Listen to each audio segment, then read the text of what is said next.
Bono, hey, the fourth member of we got a guest episode today, and it feels a lot more like family. Jadah pronounced like Tada. If it feels like magic, it's her presence. Let me cook. So this is the founder of Adulting is Ghetto. For those adults, you know what that means. But for those adults that are living that life of adulting is ghetto, you can also experience adulting with moi. Where that ghetto gets a little less ghetto with the finance. She is her by way of New York, New Jersey, currently residing in Atlanta. Welcome, Jadah, to our presence. Come on. Pew, pew, pew, pew. I love that. Yeah, beautiful. That being said, now that we are all here, let's go into the intro question. So this is me and my science teacher bag. This is the zombie ant experiment. If you didn't know, there are more ants than human beings on the planet. And ants have extremely complex communities. So complex in the fact of if an ant dies, it lets off a pheromone, the other ants grab it and throw it in the cemetery. And this scientist wanted to see what would happen. So he took this pheromone, he extracted it, and he put it onto an ant. He wanted to see if those other ants would grab it and throw it into the cemetery, even though it was still alive. So he put the pheromone on the ant.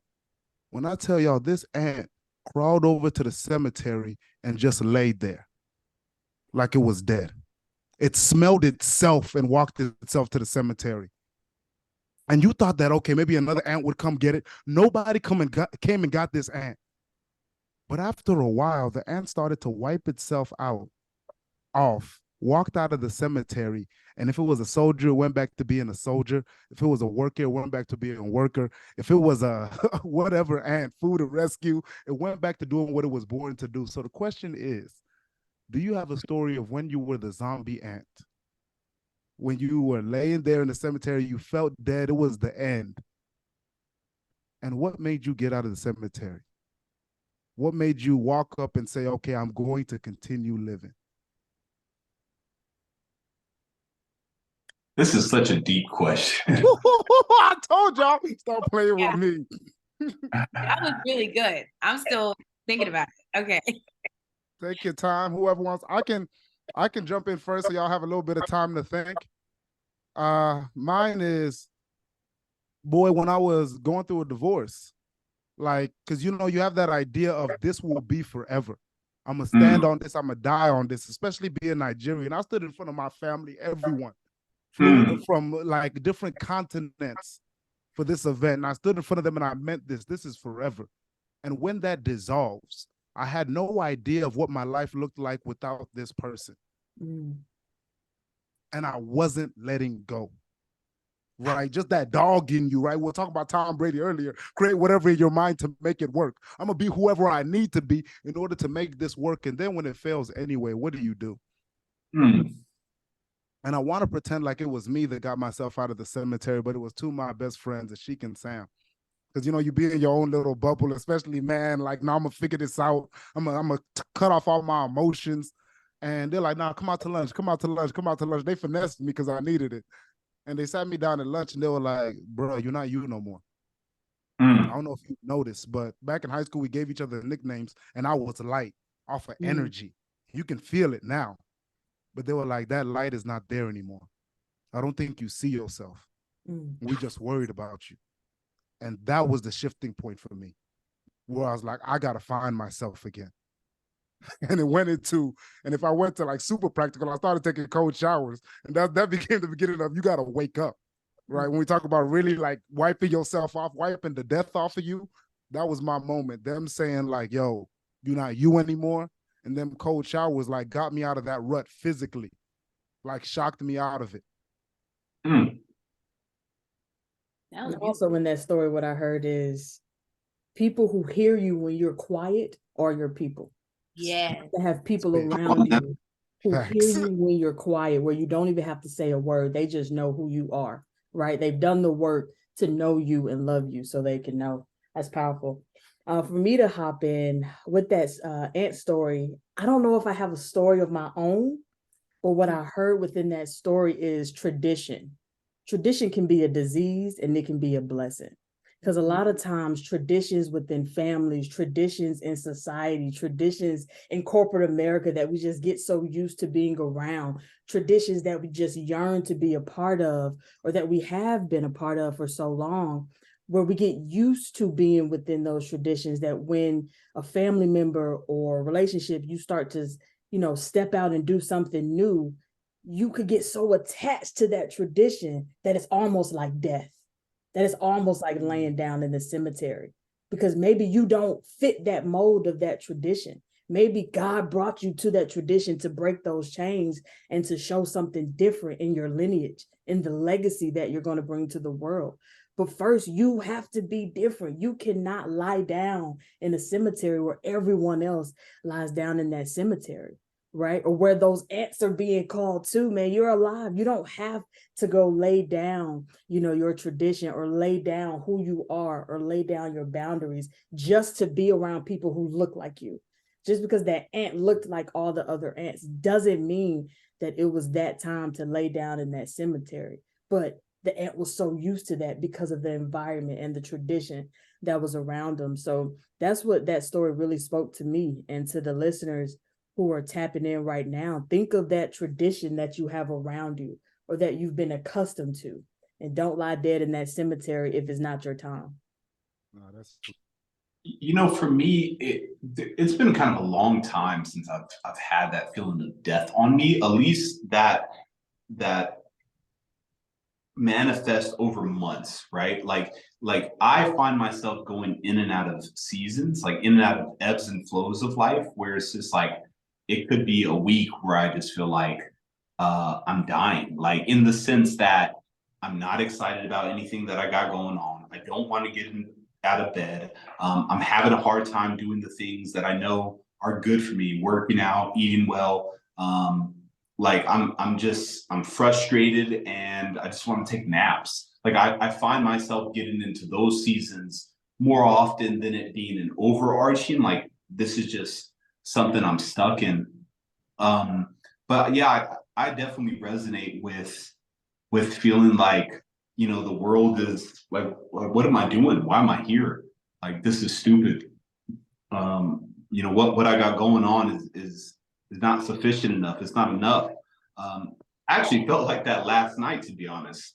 Like I slept terribly. And one of the reasons I have this big trip coming up where I'm driving from California to Mexico. And I've actually been, it's been one of those things where it's nerve-wracking in the sense that it's unknown and there's so many assumptions and things to look out for when you're driving through Mexico. You talk about the cartels, you talk about all these things, and it's like it's gotten into my psyche where it's just like, do you want to die? Do you want to die? Do you want to die? And it's like when you don't know what's going to happen, you just always assume the worst is going to happen.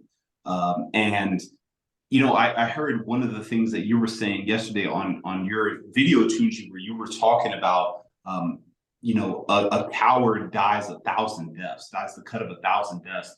And the reason that those deaths occur is when you have something that you want to face in your life, but you choose not to because a lack of courage, or you choose not to for lack of faith, or a bunch of reasons. And so you die all these little small deaths. And over time, they just leave a cloud over your life where there's a risk in front of you. You feel called to do something.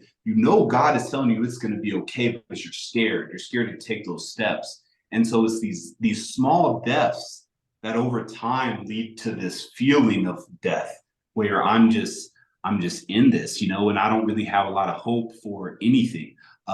So to give the listeners just the security, I do plan on being on the next episode. This is not going to be my last, but I could definitely relate to, if you don't, when you feel called to do the things and you don't do the things, those are small deaths, and those deaths accumulate over time if you don't find a way to find the courage to live. No, that's real. And I what I love about this space is just the honesty, the authenticity, because that wasn't and everything's okay. Like, nah, like you be dying these little deaths and it's still going through the battle, right? Like my battle was a couple of years, right? To really getting back to the point where I'm clicking on all cylinders. So it's not a magical thing where everything just comes together. Yeah. It's so, no, that's all I wanted to say. I appreciate y'all. That's dope. Do I just jump in? Hey, jump in. Yeah. Okay. So I'm actually similar to Kamau because I don't know if I have a big significant event, but I definitely feel like life be life. And so there's always something happening where you're just like, oh, that knocked me off, or almost like a Monopoly board, gotta go take 2 steps back, whatever. Don't collect 200 when you pass go. So I guess for me in that analogy story with the zombie ant, I think for me, one, I would say your community matters. Clearly in this scenario, the ant got itself up, which is even more powerful. I can relate to that in a sense where, I just am a faith-based woman or God-fearing woman, and I grew up that way, but I know that I've had experiences where I know God for myself.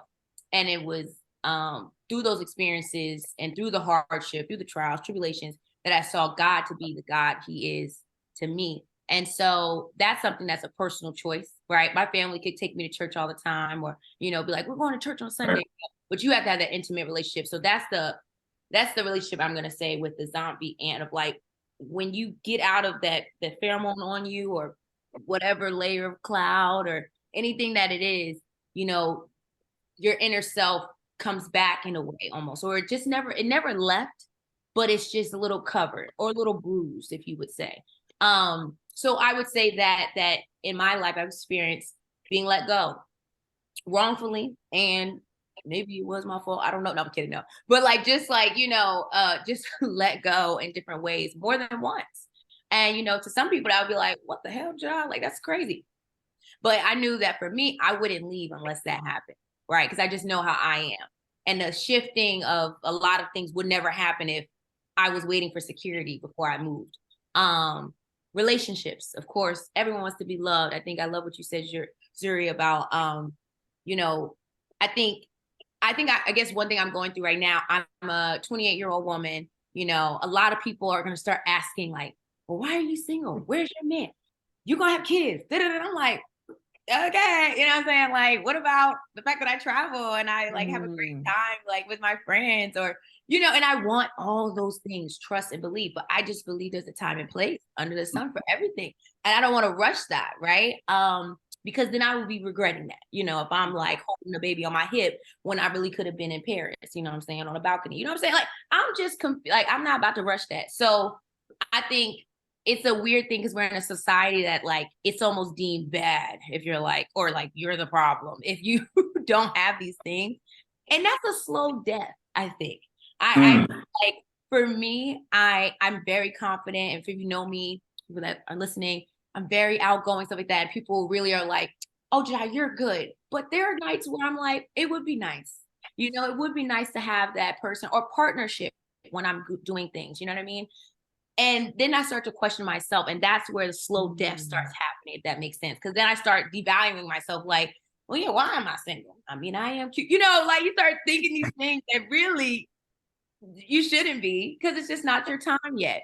So to wrap it up, I just feel like one thing, like I said, that keeps me grounded, that gets me out of this graveyard is my faith, and then my friends and family that love me, because there's so many different types of love out there. I mean, people forget there's platonic, beautiful friendships, you know what I'm saying? There's agape love, brotherly and sisterly love. There's so many loves out there that's just not just romantic. And of course you have that, but it's beautiful to have all of that.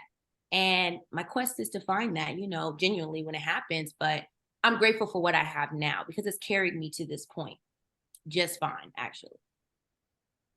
Beautiful. And that actually works as a magnificent segue because you said carried me to this point. And that really hits favorite failures on the head, okay. Right? And that's our next segment. What is a moment that was a failure, was a breakdown, was like, this is an L. And then you look back on it now and no, that's a W. It carried me to this point. I don't get to be me without this moment. For that. What did you want? Oh yeah, for you. So to be clear, like we be doing this all the time. So okay, yeah. they're gonna hear from us whether they like it or not. But they definitely want to hear from you. They definitely like it because they're on here, they're listening. So yes. Okay. So I thought about this question. I have like two. So I'll just quickly get through them because I think one is like, well, they're both personal, obviously, it's me, but like one's like career wise and then business entrepreneur. So career wise, I kind of mentioned already, I was let go from a job and it was my first job. So, you know, young, working. So I was doing a good job. I'm not going to say I wasn't. I don't think I was fully equipped at the time to perform what they wanted me to perform. And so that got really bad. I also witnessed 3 different managers under that leadership. And that's a lot to deal with. Not realizing you're dealing with microaggressions and you're the only Black girl in the boys club because you work in finance. So, and white boys club, maybe very specific here too. So with that said, when I was let go, of course, I thought that was a failure. I thought that was the worst day. I was like, I remember vividly, like it was yesterday, my mom lived with me and I came home earlier than normal. And she's like, what are you doing home? And I'm like, I say, girl,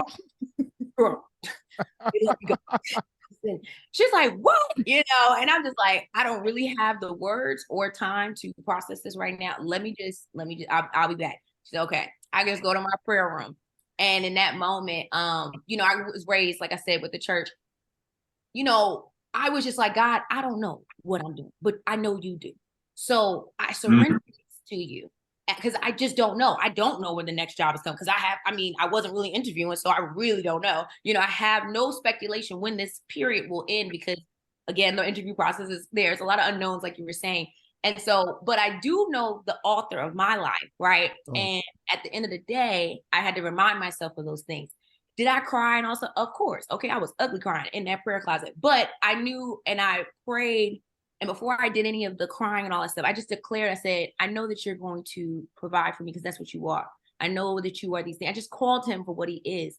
And I was like, God, I declare and decree that I will get a new job by my birthday. And it was like, say, late April, early June. My birthday's not till July 26th. And I just decided to do that. I don't normally talk to God like that. I don't demand God to do that, you know, but I've always heard that people do speak and they say speaking is very big. And you can see what's happening with that when you manifest. And I will say this to say, I did not have to use $1 little of my little emergency fund, which was not much. All my bills were paid. No one would have never thought that I was unemployed for 2.5 something months. And on the day or the eve of my birthday, I got the confirmation verbally that I got a new job. And that right there was a pivoting moment for me because that was my first big adult experience that I'm like, you know what? There may be more like this, but I know I can lean on a higher power. And that made all the difference. That gave me the Godfidence that I call to do the things I want to do because I know who I am and whose I am. So when people ask me, oh, what are you going to do if this happens? And they're worried about life. I hate to say like I'm the church girl, but I'm like, you got to lean into a higher power because he's higher for a reason. We need rest. He doesn't, you know, so there's things that you start to look at things differently because of that. And that pivoted really my whole scope of like, I can do these things.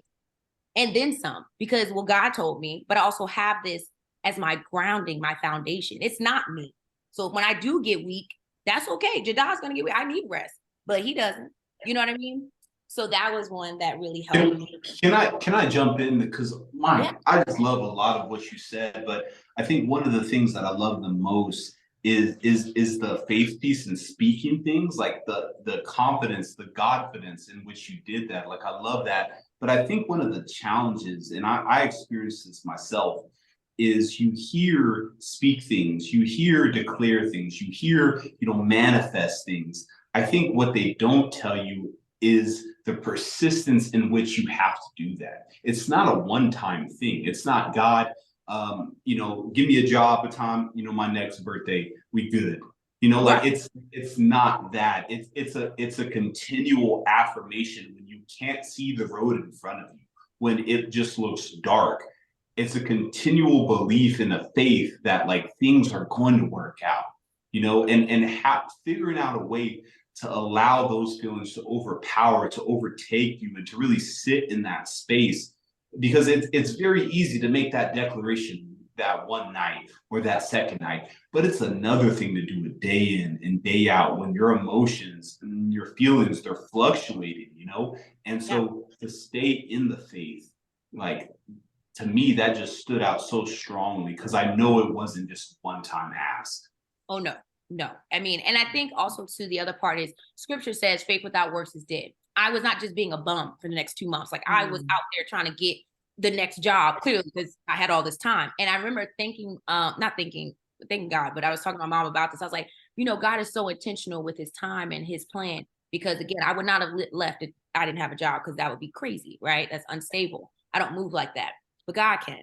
And so I was saying, it's so funny because I was doing like 3 interviews a week. And I can do that now because I have all this free time. It's funny, but it's true. It's like now I have the time to really get to the yes quicker than, and I'm be honest with you, I was getting no's in between them. And I was like, okay, God, you know, my birthday coming out, you know what I'm saying? Like, what's going on? But, you know, again, when that yes hit, and when God, you and God touch and agree, woo, nothing can stop you, you know what I'm saying? You know, one thing about being intentional with God, you start to see the worth in you. Yes. And you start to understand and see in real time just how worthy you are, especially if you've been struggling with that. Because the more you're intentional, the more you speak it, because there's power in the tongue, right? Truth lies at the tongue, power lies at the tongue. So the more you say it, and the more the words vibrate off of you, you start to look within and say, damn, I am worthy of that. Period. Let me keep talking. Let me just have God lead me to what I really want. Because a lot of times when we start talking and when we start asking for things, we're just asking for surface level things. We're asking for what first comes to mind. But the more you sit with God and you really become intentional and you just continue talking in the moment, I don't know about you, but you start saying things you like, damn, I didn't even know I needed that. But I do, because God starts to put on your heart. The Holy Spirit starts to put on your heart what you really need and what you didn't even know that you need. So now you're speaking truth, but truth from God, right? Yes. And when you really finish praying, now you've prayed for things that you didn't even know you needed. Right. And you've reached another realm of what you need. And now your confidence, now you walk different. Because now you know you're being so intentional. You know it's coming. Because everything that's being put on our heart, every vision that we have, every dream, every ask, every question is not in vain. Amen. We don't ask something without it being put into us. So the more we ask, the more we know we're going to have it. We just have to walk into it, and we just have to wait patiently. And we have to have people around us to really motivate us and to hear us when we're quiet, so we can continue to live and to not lie down like that ant in the beginning of this episode. So we won't lie down in our death before we reach that destiny. Pastor Zuri, Pastor Jadah, if y'all want to start this revival, me and Kamau will rent the tents, right? We can take this on tour for all God, right? Right? Be like, nah, we don't even need collection plates. We just go cook. Because the world needs it. Okay. The plates. All right. You said that. I love it. That's a quote. That was a quote. Oh my God. Oh my God. Yeah, we gotta be friends. I believe you have a second favorite. And one thing I want to segue into your second favorite failure is something that you said that was profound to me. It made me think about this Bob Proctor quote. He said, faith and fear both demand you believe in something that is not tangible, that is not real. People only choose fear because they're ignorant. Like, why would you choose fear? It's the one that presents itself first. So strategically, it's okay. Every time I feel that fear, I actively choose faith and I speak it. And then I'm doing the work. Yeah. So let's not be ignorant now. We know. Yeah. So choose faith. I love that. You said Bob Proctor? Bob Proctor. Yeah, he cooking. I like that. I'm gonna look it up. So yeah, the other one is a little bit more entrepreneurial based. And it led me to my entrepreneurial career. If you don't know, I'm a financial literacy educational coach. Of course, Tunji said it earlier, but pretty much that was never even an idea in my head, obviously, until I think this moment in time. So the failure was I was just starting out working same job. Had to be like the first month or second month. I was just still getting used to my budgeting and understanding like paying bills and how ghetto that is. Cause I just lived a life where I didn't have to pay bills. And so I'm like, oh my God, Dad, they do this every month. Like, ew, like, you know, this is a lot. And so with that said, I don't know why I thought being a grown up meant have a checkbook. So I got a checkbook. I don't know. I think I told my parents. And so I was writing checks and I was like mailing them out. I'm thinking I'm doing it big. However, not realizing that the checks take a while to process, especially if you do it on a Friday, non-business day. So I'm outside with my friends, partying, whatever. You know, I'm a young adult, spending money, thinking I'm looking at my account, not oblivious, like I'm not being intentionally oblivious. But I'm like, oh, I got money. Boo, I got money. Cool. It was not until the day or two after when the processing fees start coming in, and you're like, wait, I'm low. And then, of course, the checks are starting to process. And so I woke up one day to like a negative 500 plus bank account. And I was so distraught because I'm like, oh my God, this is such a fuck up. Like, you know, like this is so crazy. Like, and this is the beginning of the 2 weeks. So I'm poor now at this point until the next 2 weeks. Let's just be fucking real. Okay. Yeah. So I was like, damn. And so thankfully I was call my dad and I was like, Dad, I fucked up, man. And I didn't say that because I was crying. I had to do a little daddy girl thing. But he said, oh no, it's okay, baby girl. But it wasn't okay because I was raised as an independent person. So I was like, this is not okay. But if you could help me out, thank you. So he did help me out to a point, but I like just to get current enough. But I still like had to be poor until the rest of the time I got paid. So long story short, that failure to me literally started me on a craze to really learn how to do my finances in the best way possible at the young age that I was of 21, where no one's thinking about budgeting, no one's thinking about investing, but I was reading Robert Kiyosaki's book, Rich Dad and Poor Dad, listening to Dave Ramsey podcast. I like took it like a class and I loved it so much and absorbed it so much and started listening to daily podcasts. I would just talk about it with my friends. And then my friends were like, oh, you know what? I do got a 401k, but I ain't never started yet. I'm like, oh, well, no, you got to do it. Yeah, like there's this thing called matching, you know, and I'm like making it sound easier and more tangible than they do in the benefit classes when they talk to you, because you may not know it. You know what I mean? Like some parents we have that didn't work corporate jobs that offer that, right? And you may have bad advice from other people you don't know yet, you know, that you're taking on. So with that said, doing that, because the business didn't happen yet. The business didn't happen until like a year after that, I would say, like really months after that. But it was the habits of me being the example that I wanted to do and exude for my clients. So that I think God had that happen as a pivot to proceed perfectly into being an example for now my clients. Because now no one's going to listen to someone that don't got the shit they talking about, right? You know what I'm saying? Most times. And of course, I'm very transparent. If you know, you heard my client, you've been a client before, it's called adulting with moi for a reason. You're adulting with me. I'm not there yet, because if I was, you wouldn't see me, okay? Out. But I'm clearly adulting with you. So we're starting at zero together because that's what we're doing. We're starting at zero in investments because that's what we're doing, but we're going to build together. And this is what I've learned. And I've seen other people do it because of, you know, my research and stuff. So that was a really great lesson for me to then, of course, over time become into a business, and now been running it for like 2 years now officially. So it's been great. That's beautiful. And what it actually makes me want to segue directly into glows and grows, because your glow is something that really hit home with me. Well, my glow is something that you said to hit with me that if I didn't get fired, I wouldn't have left. Right. And I'm that same type of personality that this is secure. This makes sense. Like, no, right. This is, especially when I was teaching. Right now, I would probably still be in the classroom. I wouldn't like have a health company for Black men. I wouldn't be speaking around the nation if my grandma didn't pull me into the room and say, you know, because I was supposed to stop teaching 2 years ago at this point. And my grandma pulled me into the room and said, Tunji, sit down. You know, your grandfather was a teacher.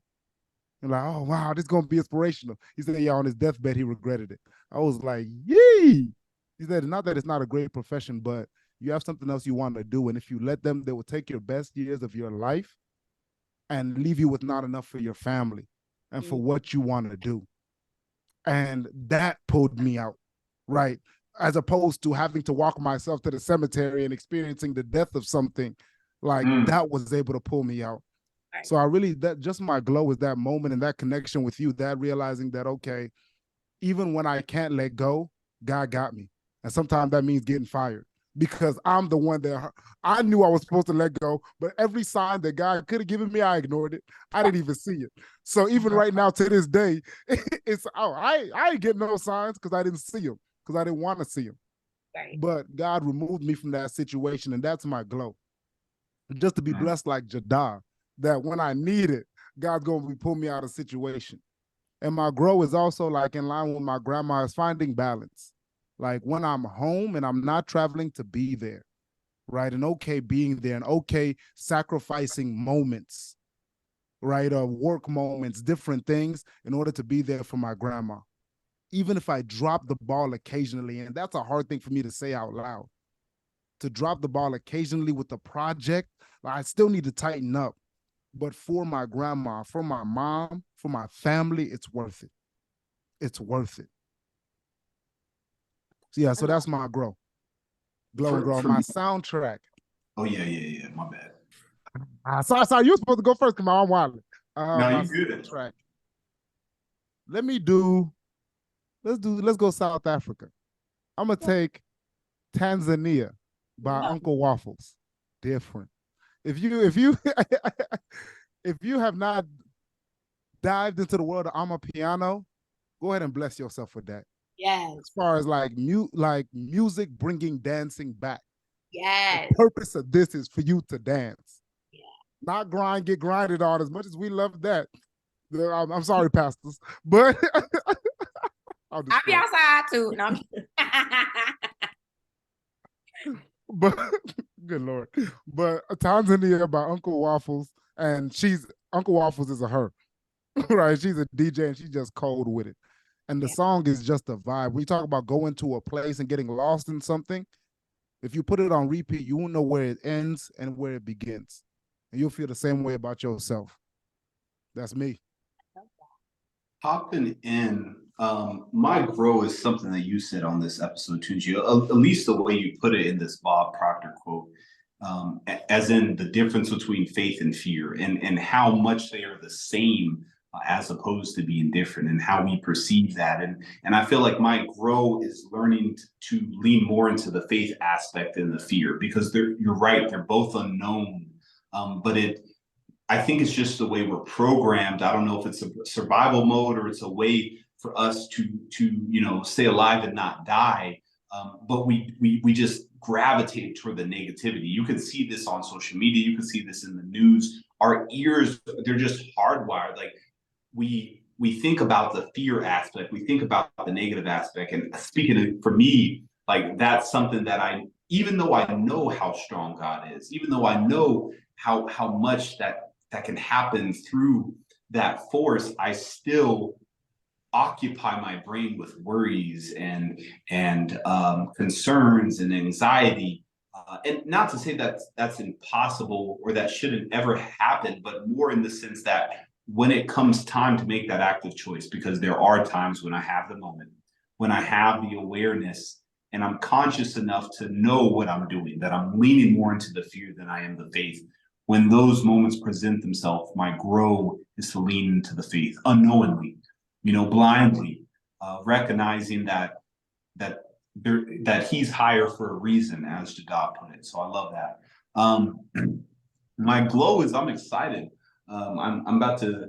This is easily one of the probably the most challenging string of traveling I've done. I showed Zuri my calendar. Just kind of look at it, like I kind of carved out it, and I mean it's a lot. It's a lot. I mean, just even today, like I woke up at like 4, Uber to the airport, flew to Mexico City to LA, took a bus to LA Union Station. I had to walk. I'm at like a co-working place right now. I got to go back to LA Union Station, take a train all the way out to Riverside. Like I'm on the move. And I'm only halfway through the first day. So it's about to be a busy next 4 days, but like, this is traveling. Traveling is not always knowing what's going to happen. It's preparing as much as you can, but then also like just kind of taking the bull by the horns, like seeing the world, seeing the different things that are out there, and learning about yourself in the process. So I'm really excited to drive down through some of the different states in Mexico, see some of the beautiful views and the different climate. So that's my glow. And then in terms of my soundtrack, I don't have a specific soundtrack, but I'll have to give it to the Love album that Diddy just put out. This album, again, I haven't listened to it enough to have a soundtrack specifically, but just the album is a vibe. Like, you put it on and you feel the feels. You feel the feels. Like it gets you into that mood. So the Love album, yeah, that's me. That body roll music. Well, I'm gonna hop in next, and Jadah, if you could close us out for this episode. So we're gonna hop in with my grows and glow for this week. I'm gonna group them together. My grow and glow for this week is taking time, but before I make a decision, right? It could be networking, it could be meeting someone new, it could be a new job, whatever it might be, just all decisions. My grow and glow is finally learning and also putting into action to sit with my decisions, sit with what's been presented to me, pray about it, be patient about it, and let it come to me naturally. If it didn't, maybe the first time, or even if it did, just really covering it with who I am and just making sure that it's the right decision. Because a lot of times I can move fast. If something off the brink or the second looks right, I have an addictive personality. So like I can just chase it, whether it's a dream, whether it's a job, whether it's a person, and it's just like, it's going to be mine, right? But as you get older and as I mature, and as I really know my worth, right, with anything in life, you really see the worth in letting it do its job, letting it come to you, right? And not always having that hustle mentality where you just have to go out and get it, right? And it's my grow and glow for this week because I had an opportunity present itself, like a networking opportunity. And it was just so perfect. It was like an answered prayer right there in that time. And on our last episode, to our listeners, you might remember just the phrase, a win is a win. Mm-hmm. And when a win presents itself, what you've been praying for, it's like, wait a minute, is this too perfect? Or is this exactly what I've been praying for, that I was intentional about, as what we were just discussing? And I've matured enough and I've done the work and that inner work to know that regardless if it passes me by or if this is that opportunity, I have done the work to know that what is for me, but I still need to sit with decisions to make sure that I'm at peace with it, to make sure that fear doesn't take over, as what we were speaking of, to make sure that you're peaceful in knowing that this opportunity is for you. So that's definitely my growth, because I have grown in this department to not move so fast. And it's also a glow because this could possibly be something, that I've prayed for intentionally for. And my soundtrack to my grow and glow would have to be, first of all, Rod's Wave new album is just a masterpiece.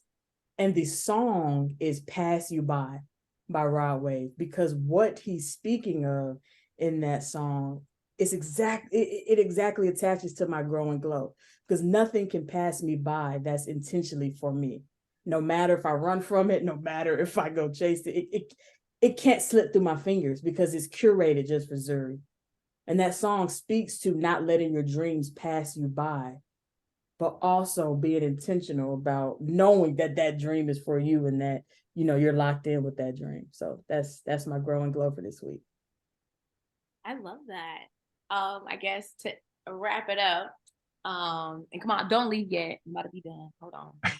But I guess my glow and grow is also like Zuri together. I took it literally when you said what makes your skin glow. I actually been drinking my water and minding my business. Okay, that's okay. But really, truly, the grow part. So unfortunately, look at you.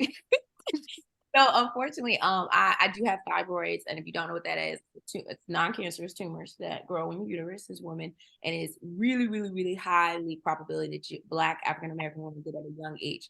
So it's really good to check that out if you can, please. But with that said, I did the Black thing and ignored it because I was like, well, it don't hurt, it ain't doing nothing to me, so fuck it. Don't do that. Don't do that. Because now 6 years later, I'm severely anemic. I have really low levels of hemoglobins that shouldn't be that low. Doctors think I'm supposed to pass out, and I'm just like, let me tell you about my God. But at the end of the day, I had to make a really big lifestyle decision and become plant-based. And so with that said, I am plant-based now. I've been doing it for a month and some change now. Yeah. Come on. I know I'm about to go on it. And so I've had to like drink half my body weight in water, take these supplements, be really on a strict detox and eat nothing but like leafy vegetables and fruits for now. And now I'm able to eat some more. But I say that to say it's a glow and a grow because kind of with the fear thing, I don't know what's going to happen, but I do know that God is the orchestra of it all. I had a lot of fear around it because I didn't want that big surgery because some surgeries don't end well in the sense that they make you have a hysterectomy. And I bind that in the name of Jesus. I'm gonna have my babies. But with that said, I say it's a glow because it's now putting me onto a whole new light of life. I feel so much lighter. I have had to get IV infusions, and that's helped. But like the lifestyle I'm doing can really help mitigate what I'm doing and get me to be a qualified candidate to get this type of surgery that's less invasive, but then also to keep me at a place to never have them come back, if that makes sense. And also just eating plants really do help you. So I've been feeling lighter in so many ways, and I'm able to share with my friends, my mother, my dad, and everyone, like, check your stats, check your stuff, because really it's what you eat. And I've lost like 10 pounds just doing this. I haven't even worked out. So I'm just like, well, we keep this up. We finna be cute by the summertime, you feel me? So yeah. But anyway, that's my glow and grow for that. And then soundtrack, I guess I would say I did too. So I'm really like, if you haven't noticed, a gospel girly, but life be life, and I really gotta have God with me because I'll be ready to cuss people out a lot. So so with that said, I have a gospel playlist called I Don't Know Lord But You Do. And it started when I first, obviously lost my job. So this has been 6 years and count. I got probably 3 days worth of music. One of the new songs that came out, I love Miranda Curtis. She has Presence is really good. And then the Lord song. It's really just a good song to just kind of get you through things. You can have it on worship, whatever mode. But also The Goodness of God by CeCe Winans. Such a beautiful song that just reminds you of the goodness of God. Even when you don't know what's going on, he's still working all those things for the goodness of his glory. So it's like you never really almost fail because everything was intended because he's the author and actually the orchestrator. We see it as failure because we couldn't see that ahead, but he did. And we have choices we have to make, of course, and there's consequences. But if you look at life in that way, you realize everything kind of does work out to its good. So I love that song. And then, of course, to keep it hip and cool, I gotta say Water by Tyler because, baby, I'm trying to learn that TikTok dance, okay? Amen. Okay? So, yeah, that's my song. It's been on so, as I know, let me just throw in mine. Alabaster Box by CeCe Winans. Oh, yeah. To this day. But that being said, man, we love you. A great episode. I talked about earlier that, I told students that if you have an adult that loves what they do in your life, you can name 5 or more stand up and nobody stood up. I went to 4, 3, 2, just one adult. And I had like 2 students stand up. And I just wanted to say, like, when I come to the podcast, when I come to Pivot on Proceed, I was fed today. I'd be one of those adults that the students would walk in and they would stand up because this is something that I love to do. And I just appreciate y'all for being here. Everybody that's listening. I think we'll wrap up by saying choose faith, not fear. So like Jadah, you can walk around with confidence. We love you. For every pivot, may there be a proceed in your life. Till next time, y'all. Bye.